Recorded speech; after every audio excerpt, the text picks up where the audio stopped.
तो चलिए शुरू करते हैं आज का टॉपिक। आज के टॉपिक में हम लोग पढ़ने वाले हैं उपसर्ग और प्रत्यय। ठीक है, इसको क्या बोलते हैं इंग्लिश में? प्रीफिक्स और सफिक्स। ठीक है, तो क्या हो रहा है यहाँ पर देखिए, जब भी हम उपसर्ग और प्रत्यय पढ़ते हैं, ठीक है, तो हमको एक चीज़ जानना बहुत जरूरी है कि वर्णों का जो सार्थक समूह होता है उसको क्या बोलते हैं? शब्द रचना। ठीक है, मतलब कोई भी वर्ण का एक, जैसे कोई अक्षर है, या जैसे कि कोई अक्षर हो जाएगा आ, ई, तो इन सभी जितने भी मात्रा हैं, ठीक है, तो उनका अगर हम, इन सभी वर्णों को अगर हम शब्द बना दें, जैसे कि इसको अक्षर कर दें, तो ये क्या हो जाएगा? एक शब्द हो जाएगा। मतलब वर्णों का एक सार्थक समूह क्या हो जाएगा? शब्द रचना। ठीक है, इनके तीन भेद होते हैं, रूढ़ होता है, यौगिक होता है और योग रूढ़ होता है। रूढ़ जो होता है उसको हम खंड नहीं कर सकते। ठीक है, खंड नहीं कर सकते मतलब जैसे कि अक्षर है, इसको हम इसको खंड नहीं कर सकते। जैसे कि अक्षर, आधन क्षर, अक्षर। ठीक है, तो इसको हम लोग खंडित नहीं कर सकते। ठीक है, ऐसे ही हम लोग क्या नहीं कर सकते? खंड नहीं कर सकते। इसको क्या बोलते हैं? रूप। यौगिक में क्या होता है? यौगिक में कोई दो दो शब्द अगर मिलकर बन रहे हैं, अगर दो शब्द अगर मिलकर बन रहे हैं तो उसको यौगिक कहते हैं। जैसे कि यहाँ पर विज्ञान, विधन, ज्ञान। ठीक है, तो ये हो जाएगा विज्ञान। ठीक, तो इसको क्या बोलेंगे? यौगिक। ठीक है, यौगिक, यौगिक बोलेंगे। और योग जो रूढ़ होता है, योग रूढ़ क्या होता है? इसमें बेसिकली ये दो शब्दों से मिलकर तो बना होता है, लेकिन इसका जो शब्द बनता है, जो शब्द हमको बनता है, वो क्या कहते हैं? रूढ़ शब्द होते हैं। मतलब इसको क्या कह सकते हैं? रूढ़ शब्द होते हैं। मतलब ये बन तो गया लेकिन ये बाद में खंडित नहीं हो सकता, तो इसको हम लोग क्या बोलते हैं? योग रूढ़।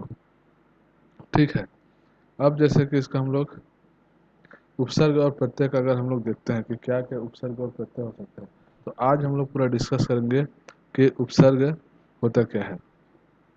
प्रत्यय के बारे में हम लोग नेक्स्ट वीडियो में देखेंगे। देखिए उपसर्ग में यहाँ पर क्या देखिए, इसका एक कुछ उदाहरण देख लेते हैं।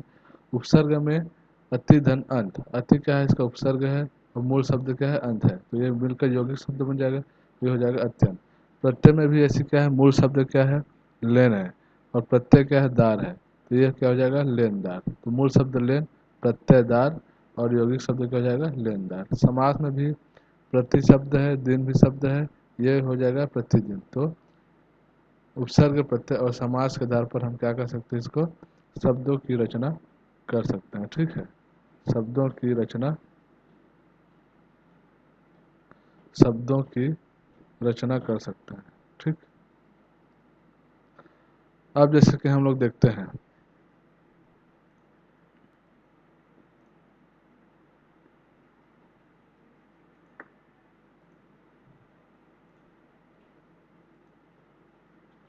जैसे कि यहाँ पर हम लोग देखते हैं उपसर्ग प्रत्यय। ठीक है, देखिए उपसर्ग और प्रत्यय के बारे में हम लोग पढ़ रहे हैं, तो उपसर्ग के बारे में आज हम लोग पढ़ेंगे कि कौन कौन से उपसर्ग होते हैं। देखिए उपसर्ग में क्या होता है? संस्कृत के उपसर्ग होते हैं, फिर हिंदी के उपसर्ग होते हैं, फिर अरबी फारसी के उपसर्ग होते हैं, और अंग्रेजी के उपसर्ग होते हैं। फिर उपसर्ग के समान, उपसर्ग के समान प्रयुक्त होने वाले जो संस्कृत के अवयव है, ठीक है, उसको हम लोग करते हैं। ठीक है, तो इसको हम लोग देख लेते हैं कि संस्कृत के क्या क्या उपसर्ग होते हैं। मतलब उपसर्ग बेसिकली 5 प्रकार के होते हैं। संस्कृत के जो उपसर्ग होते हैं वो टोटल जो है 22 होते हैं। ठीक है, और हिंदी के जो उपसर्ग होते हैं टोटल कितना होता है? 13। और अरबी फारसी का 19 होता है। ठीक है, फिर अंग्रेजी का कुछ होता है, और उपसर्ग के समान प्रयुक्त होने वाले संस्कृत के अवयव। ठीक, तो संस्कृत के उपसर्ग को हम लोग देख लेते हैं कि अति, अति से क्या बन सकता है? अति का मतलब होता है अधिक, तो ये क्या हो जाता है? अत्यधिक। और अत्यधिक हो जाएगा, फिर अत्यंत हो जाएगा, अतिरिक्त हो जाएगा, तो ये अति से बनने वाले हैं। अधि से क्या हो जाएगा? ऊपर, श्रेष्ठ बोल सकते हैं इसको, अधिकार, अधिपति। फिर अनु का हो जाएगा पीछे। ठीक है, अनुचर, अनुकरण। फिर अप का क्या हो जाएगा? यहाँ पर बुरा, इसका मतलब होता है बुरा, जैसे कि अपयश, अपमान, उपकार। ठीक है, फिर अभिमान। ठीक, अभिमान हो जाएगा, अभिनय। ठीक, तो अभी से बनने वाला। फिर अब से, ये भी संस्कृत के समान उपसर्ग है। तो अप का क्या हो जाएगा, हीन हो जाएगा, नीच हो जाएगा, जैसे कि अवगुण हो जाएगा, ये अव है ना, अवगुण हो जाएगा, फिर अवनति हो जाएगा, फिर अवतार हो जाएगा, फिर आ से, आ का मतलब होता है तक, समेत, आजीवन, आगमन, उच्च से क्या हो जाएगा, ऊंचा, श्रेष्ठ, उत्कर्ष, उत्तम, आ, उत्तम, उत्पत्ति, उत का क्या हो जाएगा, ऊपर, उत्कर्ष, उद्गम, उद्भव, उप का क्या हो जाएगा यहाँ पर, उपकार, ऊपर, ठीक है, उपहार, दूर का हो जाएगा दुर्जन, दुर्गम, दुष्ट का हो जाएगा दुष्चरित्र, दुस्साहस, निर का हो जाएगा यहाँ पर निरपराध, निर्जन, निराकार, ठीक है। तो ये जितने भी संस्कृत के उपसर्ग आ रहे हैं ये सारे उपसर्ग हैं, और इसके समान बनने वाले उपसर्गों को क्या कहते हैं, संस्कृत के उपसर्ग बोलते हैं।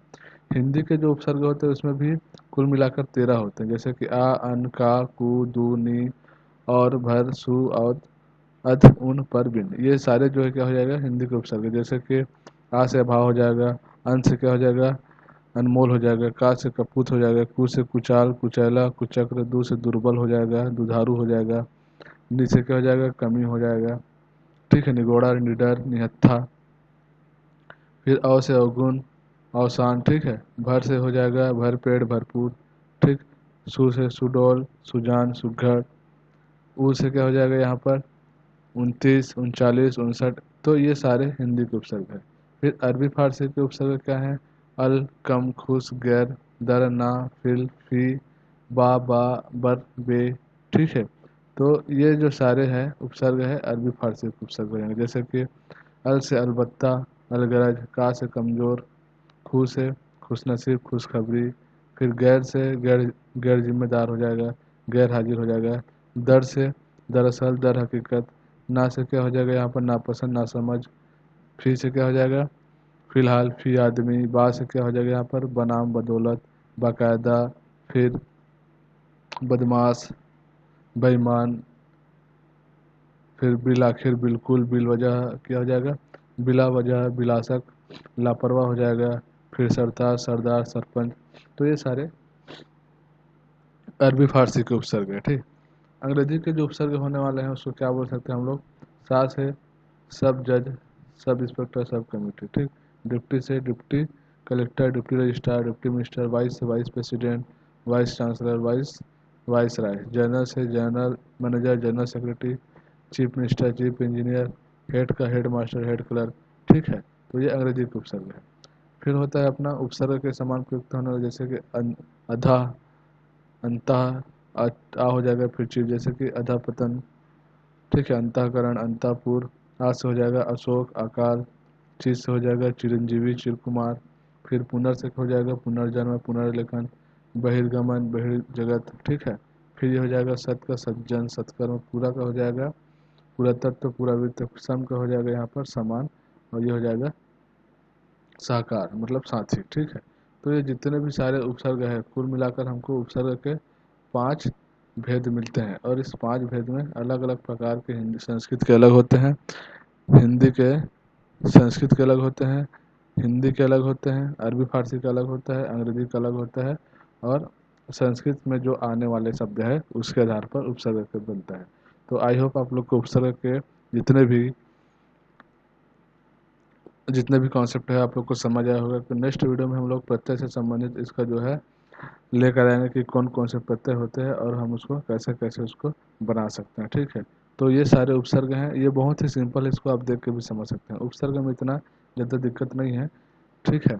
अब प्रत्यय में क्या हो जाएगा, इसका कुछ कुछ हो जाएगा, जैसे प्राइमरी सफिक्स हो जाएगा, फिर जो है तद्धित हो जाएगा, तत्सम हो जाएगा, कृत हो जाएगा। तो ये देशज विदेशज वाला जो अलग अलग प्रत्यय उसको हम लोग देखेंगे। तो चलिए मिलते हैं नेक्स्ट वीडियो में। जय हिंद।